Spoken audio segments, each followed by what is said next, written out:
नच्चिमाली पभासई केवल भार हम तो एवायरियो सुयशील बुद्धिये वीरायई सुरमध्येव इंदो। परम पावन परम पूज्य आचार्य प्रवर के श्री चरणों में सभक्ति वंदना। आदरास्पद साधु साध्यवृंद, समणे वृंद, उपस्थित भाइयों एवं बहनों। एक प्रोफेसर क्लास में पढ़ा रहे थे। क्लास में पढ़ाते पढ़ाते उन्होंने अपने पॉकेट में से एक 100 रुपये का फ्रेश नोट निकाला और अपने स्टूडेंट से पूछा कि क्या इस नोट की वैल्यू है। स्टूडेंट्स ने कहा यस सर, इसकी वैल्यू है। प्रोफेसर ने उस नोट को थोड़ा क्रम्पल कर दिया, मोड़ दिया। मोड़ने के बाद पूछा क्या इस नोट की वैल्यू है। विद्यार्थियों ने कहा यस सर, इसकी वैल्यू है। प्रोफेसर ने फिर उस नोट को 2 टुकड़े कर दिए और फिर पूछा क्या इसकी वैल्यू है। स्टूडेंट्स ने कहा हाँ, इसको चिपका दिया जाए तो इसकी वैल्यू है। एक प्रोफेसर ने कहा in all the conditions you value the currency, how about the life. Her condition में जिस प्रकार एक नोट की वैल्यू है, चाहे वह फ्रेश है, चाहे वह मुड़ा हुआ है, चाहे वह फटा हुआ है, गला हुआ है, उसकी वैल्यू है। वैसे ही हमारी जिंदगी की क्या वैल्यू है। हमारी जिंदगी कैसी भी हो, चाहे वह अच्छी हो, चाहे वह स्मूथ हो, चाहे उसमें स्ट्रगल हो या अप्स एंड डाउन्स आते हो, उतार चढ़ाव आते हो, जिंदगी की हर स्थिति में वैल्यू है। हर हाल में जीवन का अपना मूल्य होता है, परंतु महत्वपूर्ण बात यहाँ यह है कि हमारा जीवन मूल्यवान बने। हमारा जीवन मूल्यवान कैसे बन सकता है। जीवन की मूल्यवत्ता को बढ़ाने वाला एक महत्वपूर्ण तत्व है, वह है समय, टाइम। टाइम का यदि व्यक्ति सदुपयोग करता है, उसका सम्यक नियोजन करता है, तो अपने जीवन की मूल्यवत्ता को बढ़ा सकता है। समय की महत्ता को जानने वाला ही व्यक्ति अपने जीवन में सफलता को प्राप्त कर सकता है। समय की महत्ता को वही समझ सकता है जो समय की फिलॉसफी को जानता है। जो समय के दर्शन को जानता है वही समय का सम्यक सदुपयोग कर सकता है। हमें समय की फिलॉसफी को जानना होगा। समय वैसे देखा जाए जैन दर्शन में काल की एक सूक्ष्मतम इकाई है, परंतु अब जब हम 6 द्रव्यों की बात करते हैं, जैन दर्शन में 6 द्रव्यों की बात आती है। धर्मास्तिकाय, अधर्मास्तिकाय, आकाशास्तिकाय, काल, पुद्गलास्तिकाय और जीवास्तिकाय। ये 6 द्रव्य हैं। आप देखिए इन 6 द्रव्यों में 5 द्रव्यों के पीछे अस्तिकाय लगा हुआ है, परंतु काल के पीछे अस्तिकाय नहीं है। 5 द्रव्यों के पीछे जो अस्तिकाय है, अस्तिकाय का मतलब है प्रदेशों का समूह। इन 5 द्रव्यों के प्रदेशों का समूह होता है, परंतु काल एक ऐसा तत्व है, एक ऐसा द्रव्य है जिसके प्रदेशों का समूह नहीं होता है, जिसके प्रदेश नहीं होते। इसलिए कहा गया है कालो प्रदेशी, अर्थात काल के प्रदेश नहीं होते हैं, काल अप्रदेशी होता है। इसलिए हमें काल के पलों को यदि इकट्ठा करना चाहे हम तो उसे कर नहीं सकते हैं, यानी समय को हम इकट्ठा नहीं कर सकते हैं। वैज्ञानिकों ने बड़े बड़े आविष्कार किए हैं, परंतु वैज्ञानिकों के पास भी ऐसी कोई मशीन नहीं है जिसके माध्यम से वे समय को इकट्ठा कर सके, समय को पकड़ सके, समय को बांध सके, समय को रोक सके, बीते हुए पलों को वापस लौटा सके। ऐसी किसी के पास शक्ति नहीं है। नहीं इसके लिए कोई ऐसा मंत्र या यंत्र है जिसके माध्यम से हम जो बीता हुआ समय उसको वापस पकड़ सके, लौटा सके। समय को अनेक रूपक के माध्यम से समझाया जाता है। समय के संदर्भ में कहा जाता है कि समय के पैरों के पंख होते हैं और वे पंख के कारण वह समय भागता रहता है। हमें इस भागते हुए समय को पकड़ने का प्रयास करना है, परंतु इसे पकड़ नहीं सकते हैं। फ्रांस की एक प्रतिमा बताई जाती है कि फ्रांस के एक म्यूजियम में प्रतिमा रखी गई है और उसके सिर के आगे बाल नहीं है, आगे बाल है और पीछे बाल नहीं है। यह समय की सूचक प्रतिमा है। इसके माध्यम से हमें ये बताया जा रहा है कि समय को आगे से पकड़ा जा सकता है, पर समय को पीछे से नहीं पकड़ा जा सकता है। यानी जब समय अवसर आ गया है, उसका उपयोग कर लिया तो उसे पकड़ना हो गया, लेकिन समय हाथ से चला गया तो उसके बाद उसे पकड़ा नहीं जा सकता है। हमें आते समय का सदुपयोग करना चाहिए, पर जाते समय को हम यदि पकड़ना चाहे तो पकड़ नहीं पाएंगे। एक किसान है, यदि खेत सूख गया है और उसके बाद यदि वर्षा होती है तो वर्षा उसके लिए व्यर्थ चली जाती है। एक दीपक है जो बुझ गया है और उसमें बाद में यदि तेल डाला जाए तो वह तेल डालना भी व्यर्थ हो जाता है किसी अपेक्षा से। वैसे ही समय बीत जाने के बाद पश्चाताप करना भी व्यर्थ होता है। हमें समय का अंकन करना है। चतुर्मास पूरा हो जाए और उसके बाद यदि कोई कहे कि नंदन वन चले वहाँ प्रवचन सुने, यह संभव नहीं, वह व्यर्थ है, वह बात ही व्यर्थ है। इसलिए जो हाथ में अवसर आ गया है, जो हमारे हाथ में समय आ गया है, उसे हमें उसका लाभ उठाना है, उसे खोना नहीं है। समय का महत्व 2 कारणों से बताया गया है। समय कभी रुकता नहीं है और समय कभी लौटता नहीं है। इसलिए हमें समय की फिलॉसफी को समझकर समय का सम्यक नियोजन करना चाहिए, समय का सदुपयोग करना चाहिए, समय का मूल्यांकन करना चाहिए।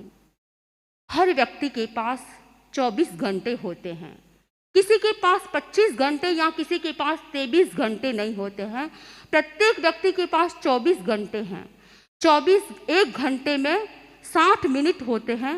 एक दिन में 24 घंटे और 1 घंटे में 60 मिनट्स होते हैं और 1 मिनट्स में 60 सेकंड्स होते हैं।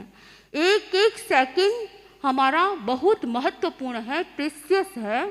जिस प्रकार हम हमारी कोई प्रेशियस कीमती वस्तु है उसको हम कितना सहेज कर रखते हैं, वैसे ये जो समय है इतना कीमती है, इसको भी हमें जैसे हमारी जो वस्तु कीमती वस्तुओं को हम केयर करके रखते हैं, वैसे ही इस समय को भी हमें ध्यान देना है, इस अवसर का लाभ उठाने का प्रयास करना है। रॉबर्ट ब्राउन एक ऐसे व्यक्ति हुए हैं जो अपने हर छोटे छोटे समय, हर कार्य में जो भी समय निकलता उस समय का भी बचत करते थे, उस समय का भी सदुपयोग करते थे। कहा जाता है कि वे जब कॉफ़ी बनाया करते थे तो कॉफ़ी बनती है जब उसे उबालना पड़ता है, तो उबालते समय जब कॉफ़ी उबल रही होती है उस समय का ये रॉबर्ट ब्राउन जो व्यक्ति हैं उन्होंने उस समय का सदुपयोग किया।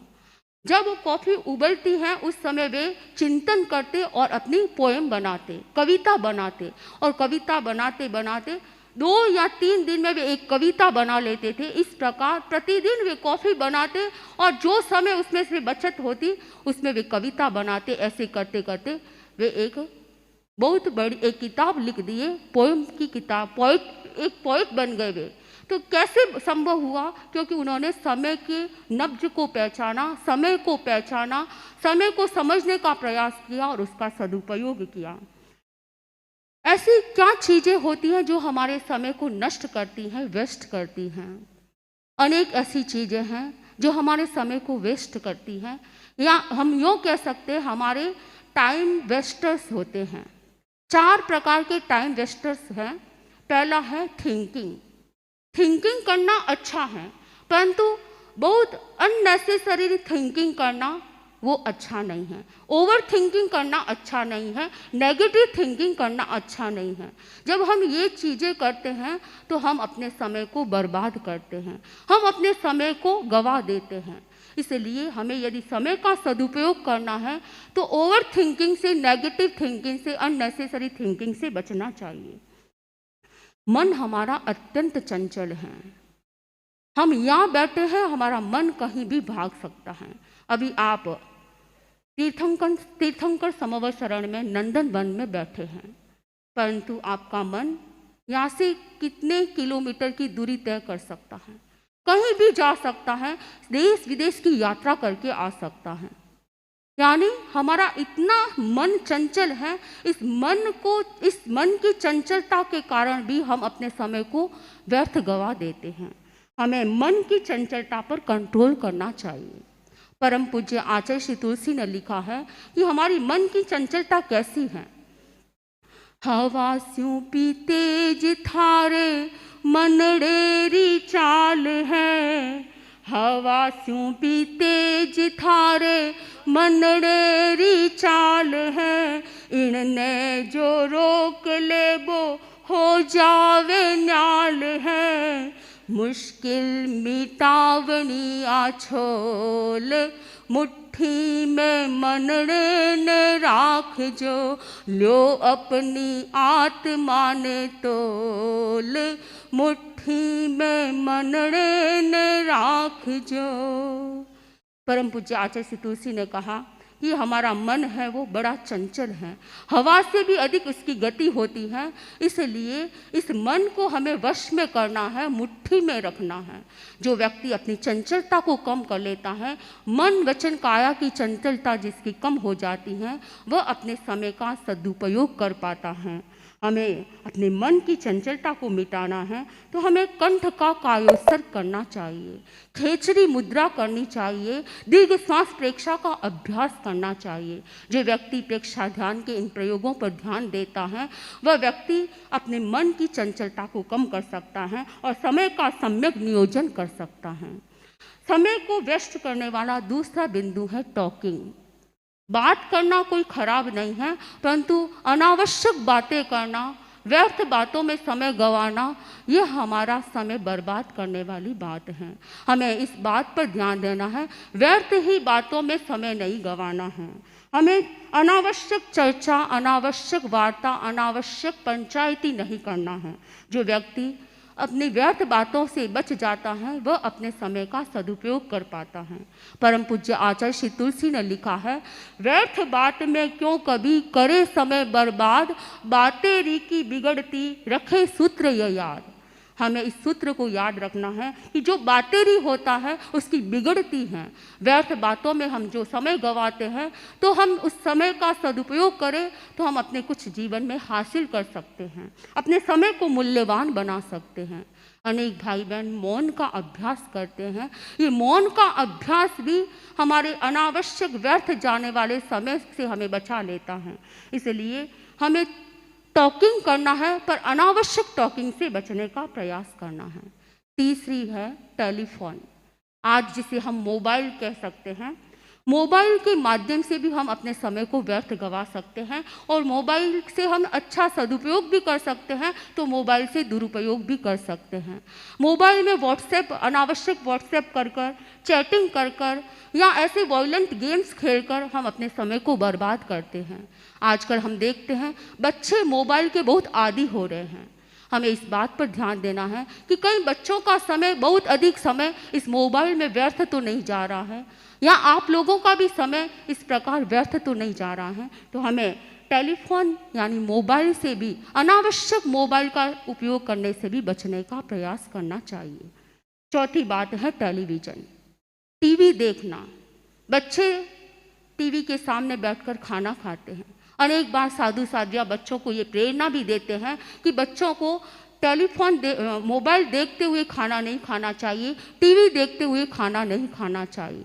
ये भी खराब आदत है, क्योंकि जब हम टीवी देखते हैं तो टीवी में किस प्रकार की बातें आ रही है, उनका प्रभाव हमारे खाने के साथ हमारे भीतर चला जाता है और वह प्रभाव दुष्प्रभाव के रूप में सामने आ सकता है। इसलिए हमें टेलीविज़न, अनावश्यक टेलीविज़न भी नहीं देखना है। ऐसी अनेक सीरियल, ऐसे कार्टून पिक्चर्स आते हैं जो हमारे लिए अच्छे नहीं हैं, उनसे बचने का प्रयास कर कर हम अपने समय को बचा सकते हैं, समय का अच्छी बातों में सदुपयोग कर सकते हैं।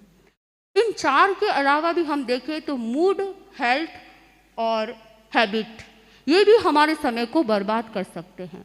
हमारा मूड यदि खराब है तो समय बर्बाद हो सकता है। यदि हमारी हेल्थ अच्छी नहीं है तो उससे भी समय व्यर्थ जा सकता है। और यदि आदतें हमारी अच्छी नहीं हैं, बुरी आदतें हैं, तो उससे भी हमारा समय व्यर्थ जा सकता है।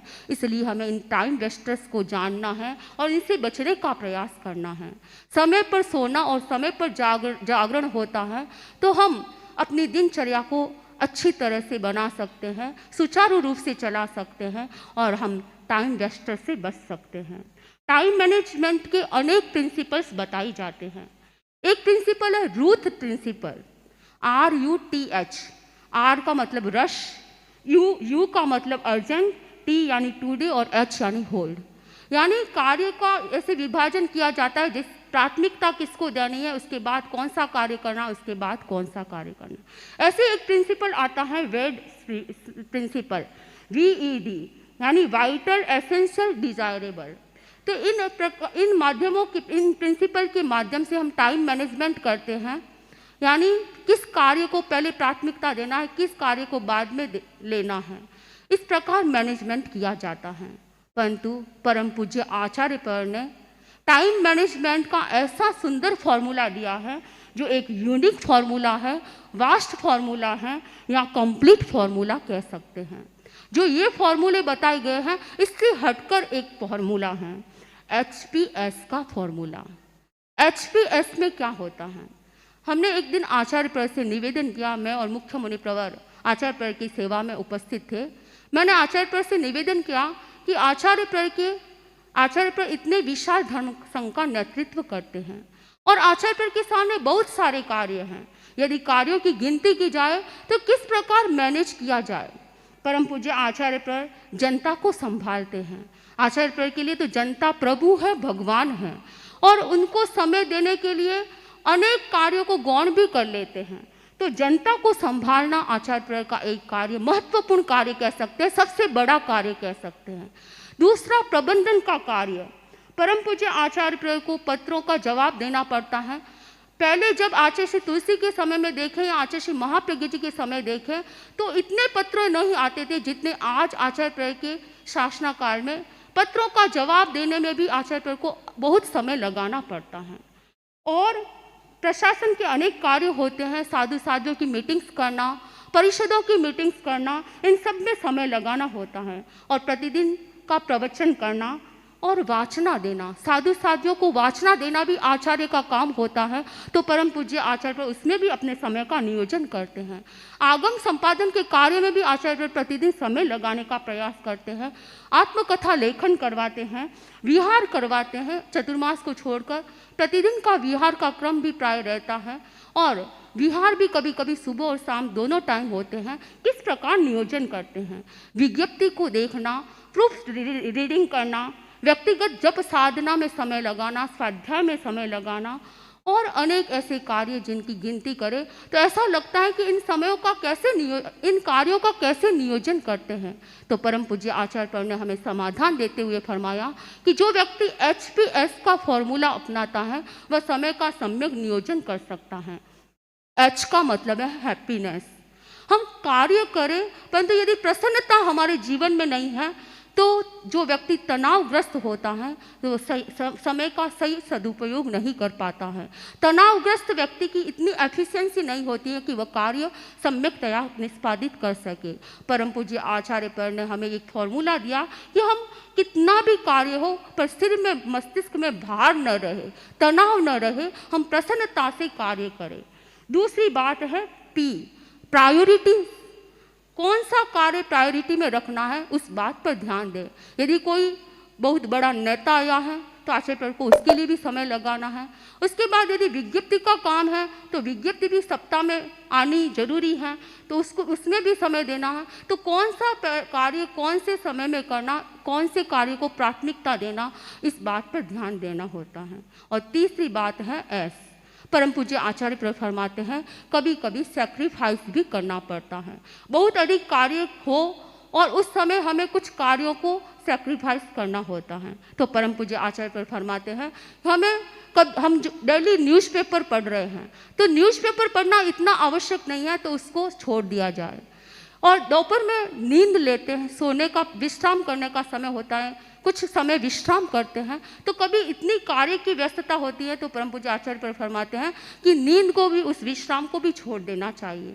और कभी कभी इतनी आवश्यकता हो जाए तो कभी कभी आहार का भी संयम कर लिया जाए। तो इस प्रकार हम HPS के फॉर्मूला को अपनाकर भी हम समय का सम्यक नियोजन कर सकते हैं। भगवान महावीर ने कहा काले कालम समायरे, जिस समय में जो कार्य करना होता है उस समय में करने का प्रयास करना चाहिए, तो हम अपने लक्षित मंजिल को प्राप्त कर सकते हैं। और दूसरा फॉर्मूला है क्षणम जाना ही पंडिये, क्षण को जानने वाला, समय को जानने वाला ही व्यक्ति समय का सम्यक नियोजन कर सकता है और अपने जीवन को मूल्यवान बना सकता है। इन्हीं भावों के साथ ओम अरहम।